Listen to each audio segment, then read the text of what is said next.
আসসালামু আলাইকুম। আমি তাকুয়া মম বলতেছি চট্টগ্রাম থেকে। দূরে এবং কাছে দেশ ও দেশের বাইরে থেকে যারা দেখতেছেন আপনাদেরকে অসংখ্য ধন্যবাদ। আশা করি আপনারা ভালো আছেন। আলহামদুলিল্লাহ আমরাও ভালো আছি। সকাল থেকে ব্লগটা স্টার্ট করলাম, আশা করি আপনাদের ভালো লাগবে। সকালে মেয়ের বাবা বাজারে গিয়েছিল, সবজি পাতি শেষ হয়ে গেছে, তাই জন্য সবজি নিয়ে আসছে। তো মিষ্টি কুমড়া নিয়ে আসছে, এই ফল নিয়ে আসছে, শসা, তারপর অনেকগুলো শসা আনছে, ধনিয়া পাতা আনছে, কাঁচামরিচ এনেছে, তারপর আমরা আনছে,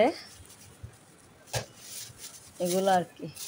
পেঁপে আসলে সবজি বলেন কাঁচা, ওনাকে বলছে একটা দুটা মুদির দোকান, কারণ উনি তো সবসময় এই রাস্তা দিয়ে সবগুলা যায়, অনেক পরিমাণ সবসময় না, উনি প্রতিদিন যায়, মেয়েকে আনতে যায় মাদ্রাসা থেকে। মাদ্রাসা যেখানে সেখানে বাজার, তারপরে উনি মানে অনেক পরিমাণ 4-5 দিনের বাজার নিয়ে আসে।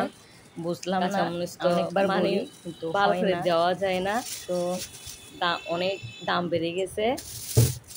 তো কি করব, আর দাম বাড়লেও খেতে হচ্ছে, দাম না বাড়লেও খেতে হবে, এটাই জীবন।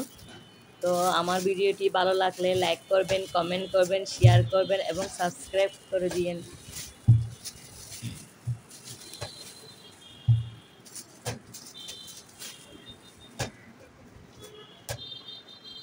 তো আমড়াগুলা দেখাচ্ছি, আমড়াগুলা অনেক বড় সাইজের আনছে মেয়ের বাবা।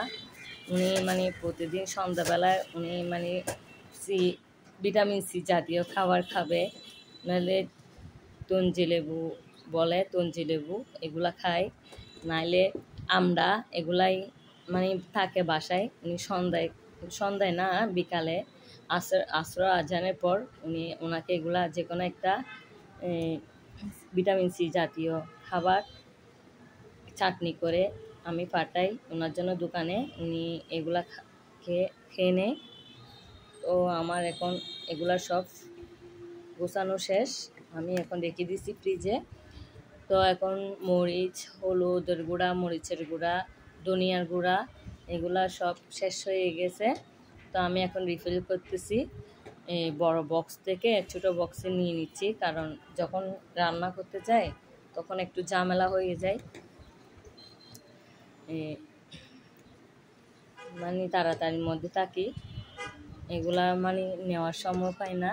তো আজকে মাদ্রাসায় যাই নাই, ছেলের মাদ্রাসায়, তো তাই জন্য আমি সব রিফিল করে নিচ্ছি।